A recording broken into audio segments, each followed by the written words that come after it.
আসসালামু আলাইকুম প্রিয় শিক্ষার্থীরা, আরেকটা নতুন ভিডিও নিয়ে তোমাদের সামনে হাজির হলাম। আমি মোহাম্মদ বিল্লাল সরকার। বর্তমানে পড়াশোনা করছি রাজশাহী ইউনিভার্সিটি। তো তোমাদের অনেক জনের প্রশ্ন, তোমরা কমেন্ট বক্সে অনেক জনের মেসেজ করছে, প্লাস তোমরা স্ক্রিনও দেখতে পারতেছো, অনেক জনের মেসেজ করছে যে ভাই, রাজশাহীতে যারা মধ্যবিত্ত রয়েছে তারা কিভাবে চলবে, এখানে রাজশাহীতে কিভাবে সার্ভাইভ করবে। তো আপনি যদি বলতেন তাহলে ভালো হতো।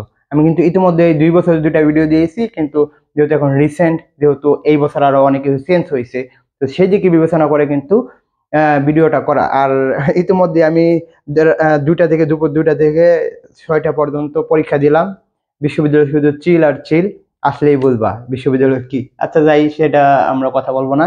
এর আগে তোমাদের বলবো, যারা নতুন দেখবা অবশ্যই চ্যানেলটা সাবস্ক্রাইব করে কিন্তু পাশে থাকবে। আমরা অনেক ক্লাস, অনেক গাইডলাইনমূলক ভিডিও দিয়েছি, এখন তোমাদের আপডেটমূলক ভিডিও দেওয়ার চেষ্টা করব, কারণ এই মুহূর্তে তোমাদের এগুলো জানা খুবই গুরুত্বপূর্ণ, তাই না? আচ্ছা, আমরা এখানে কয়েকটা বিষয় নিয়ে কথা হলো। কারণ হচ্ছে যে রাজশাহীতে আসার পর তোমরা যেটা ভাবো সেটা কিন্তু হবে না, এটা স্বাভাবিক। 1 নম্বর কথা বলি, যদি তোমাদের যে রাজশাহীতে আসার পরে তোমরা যারা মধ্যবিত্ত রয়েছে, বা অনেকজন মধ্যবিত্ত না, সবাই কিন্তু চাই যে একটি টিউশনি করানি, কি টিউশনি টিউশনি টিউশনি করানি। তো যদি আমি একটা কথা বলি, প্রথমে যদি কথা বলি, তোমার যদি স্কিল থাকে তাহলেও তুমি প্রথম দিকে তুমি কিন্তু টিউশনি পাওয়াটা খুবই কঠিন হবে। কারণটা হচ্ছে জানো কি, এই রাজশাহীটা হচ্ছে মানে মানে তোমাকে কি বলবো, যে রাজশাহীটা হচ্ছে মানুষ অনেক মানে কম। আর এখানে রাজশাহীর মানুষ চলে হচ্ছে রাজশাহী ইউনিভার্সিটির স্টুডেন্ট, মেডিকেল, রুয়েট, এগুলোর যে স্টুডেন্ট গুলো রয়েছে, মনে করো আমাদের ভার্সিটিতে মোটামুটি 32, 33, 35 হাজার স্টুডেন্ট রয়েছে, রুয়েটে রয়েছে, মেডিকেল রয়েছে, এইগুলো স্টুডেন্ট তারা কিন্তু ব্যবসা করে। এটা হচ্ছে মেন। তো এই দিকে বিবেচনা করলে স্টুডেন্ট প্লাস হচ্ছে যে মানুষ কম থাকার কারণে কিন্তু এই টিউশনিটা পাওয়া কঠিন। আমারটা যদি বলি, যে যে আমি যখন প্রথম আসলাম, তখন যদি আমার ফ্যামিলি সাপোর্ট দিয়েছিল ওই সময়, এবং এখনো দিত, কিন্তু আমি প্রথম আসার পরে আমি এটা নিয়ে টিউশন নিয়ে অনেক অনেক খোঁজাখুঁজি করি। অর্থাৎ প্রথম 2 মাসটা আমার জীবনে খুবই কঠিন গিয়েছিল। যদিও বাসা থেকে টাকা দিয়েছিল, কিন্তু যেহেতু আমি এখন অনার্সে পড়ি, তখন আমার ভাবছিলাম যে আমি আবারই টাকা আনতে হবে, আবারই টাকা আনতে হবে, এরকম কিন্তু মনে হয়েছিল। কিন্তু আল্লাহর রহমতে প্লাস হচ্ছে তোমাদের দোয়ায়, কিন্তু তোমাদের সাপোর্টে আমি 4 মাসের মাথায় আমি কিন্তু ইউটিউব চ্যানেল যে ছিল, এই ইউটিউব চ্যানেলে কিন্তু আমার মনিটাইজেশন হয়ে যায়। ইউটিউব চ্যানেল মনিটাইজেশন নিয়মটা কি, যে তোমাদের হচ্ছে 1K সাবস্ক্রাইবার আর 4,000 ঘন্টা, এটা কিন্তু আমার 4 মাসের মধ্যে হয়ে গেছিল তখনই। তো তখন থেকে কিন্তু মোটামুটি আমার ইউটিউব থেকে টাকা আসা শুরু করে। তো তখন কিন্তু এরকম না, ইউটিউব থেকে প্রথম মনে হয় 40 টাকা পাচ্ছিলাম। তো আস্তে আস্তে আস্তে আস্তে বাড়া শুরু করে, এবং পরে আমি কিন্তু কি বলা হয়, অফলাইনে টিউশনি পাইলাম, প্লাস হচ্ছে যে তখন থেকে আমি কোর্স করানো শুরু করলাম, অর্থাৎ অনলাইনে। তো তখন থেকে আর আমার পিছিয়ে তাকানো হয়নি, এবং আলহামদুলিল্লাহ এখন তো আর বলার মতন নাই। এখন শুধুমাত্র আমি না, আমার পরিবারও চালাতে পারি, প্লাস হচ্ছে যে আরো থাকে।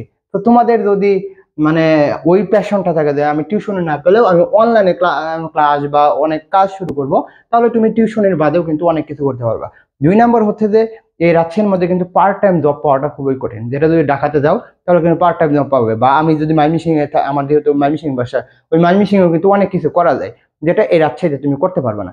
তো স্টুডেন্টরা কিভাবে চলে, টিউশনি মোটামুটি পাই না বলে চলে।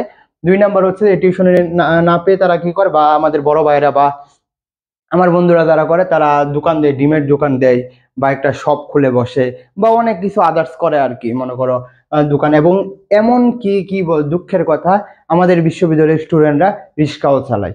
তোমরা হয়তো বা একটা ভিডিওতে 2 দিন আগেই দেখতে পারছো, নৃবিজ্ঞানের ছেলে।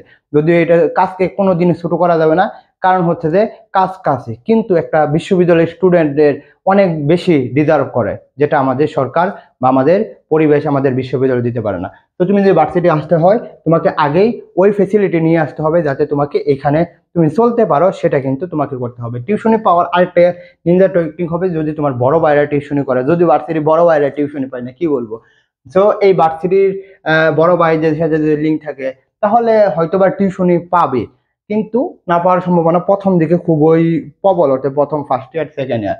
আরেকটা কারণ হচ্ছে যে এই ভার্সিটির সাথে আমাদের মেডিকেল রয়েছে, রুয়েট রয়েছে, তো ওই দিকে তারা হচ্ছে শহরে থাকে, আর ভার্সিটিটা শহর থেকে মোটামুটি 5 থেকে 10 মিনিট 10 মিনিট লাগে যেতে। তো সেই দিকে বিবেচনা শহরে যে স্টুডেন্ট গুলো আছে ওইখানে কিছু পড়াতে পারে। তো এই দিকে কিন্তু টিউশনি পাওয়াটা খুবই কঠিন। ভাই দীর্ঘ ভিডিওটা দীর্ঘ হতে পারে, কিন্তু তোমার কিন্তু জানা জানা খুবই দরকার। 2 নম্বর যদি কথা বলি, টিউশনি গেল, তো এখন কি হবে, যে হলে কবে সিট পাবো, হলের সিট দেখো বাস্তবতা যেটা হয়েছে যে আগেও যেরকম ছিল এখনো সেরকম। তোমাকে হলে সিট পাওয়ার জন্য মোটামুটি তোমাকে প্রায় 2 বছর কি প্রায় তোমার 2 বছর কিন্তু লাগতে পারে ভাই। তুমি 2 বছরের তুমি চিন্তা করে আসো, 2 বছরে চিন্তা করে আসো। কারণ হচ্ছে ভার্সিটির মধ্যে এরকমই চলতেছে, যদিও এখন প্রায় এটা নিরসন করার চেষ্টা করতেছে এবং একটা 10 তলা হল হচ্ছে। সো ওই দিকে বিবেচনা করলে মোটামুটি 1-1.5 বছর তো লাগবেই। তো তুমি হলে থাকবে প্রথম থেকে, প্রথম দিন এসে ঢুকে পড়বে হলে, এই চিন্তা করে যদি আসো তাহলে কিন্তু তুমি বোকার স্বর্গে বাস করতেছো ভাই। যেটা সত্যি কথা, আমার বিশ্ববিদ্যালয় দেখে যে আমি বলবো যে না আসো, তাড়াতাড়ি আসো, এখানে সবকিছু পাবা, সকল ফেসিলিটি পাবা, একেবারে কি বলা হয়, রাজার ছেলে হয়ে থাকতে পারবা, এরকম যদি মনে করো ভাই, আমি বলতে পারবো না। কারণ আমি যেহেতু তো পাইনি, তোমাদের কি বলবো, তাই না?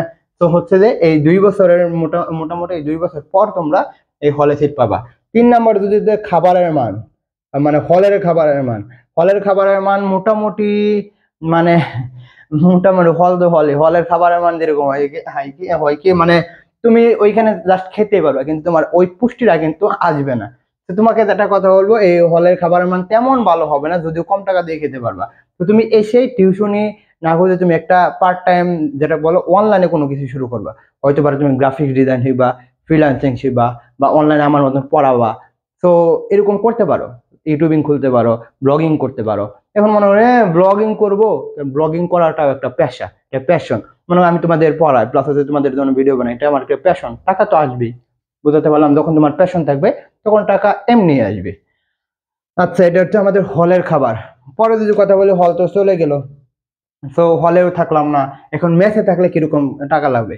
তুমি যদি এখন রাজার হালে থাকতে চাও তাহলে তোমার টাকা কত লাগবে এটা আমি বলতে পারবো না। কিন্তু তুমি যদি মনে করো আমার মতন যারা হচ্ছে মধ্যবিত্ত, তাদের যদি কথা বলি, মোটামুটি তোমরা যদি 6,000 টাকা হয় তাহলে মোটামুটি তোমরা থাকতে পারো। 6,000 টাকা হলে মোটামুটি থাকা যাবে। মনে করো 1500 টাকা রুম ভাড়া, ভালো একটা মোটামুটি থাকলে খাবার নিম্ন হতে 3,000 টাকা লাগবে। তো এখানে হচ্ছে 4500, হাত খরচ লাগবে না, যেহেতু বন্ধুদের সাথে চলবা, মোটামুটি 6,000 টাকা লাগবে। তো এটা হচ্ছে তোমার থাকা খাওয়ার যে ব্যবস্থাটা রয়েছে। তো এখানে যেটা পরিবেশটা কেমন, যদি পরিবেশের কথা বলি, মাশাআল্লাহ রাজশাহীর পরিবেশ অনেক ভালো রয়েছে অন্যান্য জায়গা থেকে। তো পরিবেশের ক্ষেত্রে আমি রাজশাহীকে A+ দিতে পারি পরিবেশের ক্ষেত্রে। তো এইগুলো বিষয় হচ্ছে তোমাদের মেইন বিষয়। আর যদি তোমাদের আরো কিছু জানা থাকে অবশ্যই বলবা, এবং যারা রাজশাহীতে আসবা অবশ্যই আমার সাথে দেখা করবা, আমি আশা করি। তো যারা দেখা করতে চাও হোয়াটসঅ্যাপে মেসেজ দিবা, ইনশাল্লাহ আমি তোমাদের সাথে দেখা করব, সমস্যা নেই। যেহেতু তোমরা রাবিয়ান হচ্ছ, রাবিয়ান হয়ে গেছো, তো তোমাদের সাথে দেখা হবে। তো অবশ্যই বলবো চ্যানেলটি সাবস্ক্রাইব করে পাশে থাকবা। এই বলে আমি শেষ করছি। আসসালামু আলাইকুম।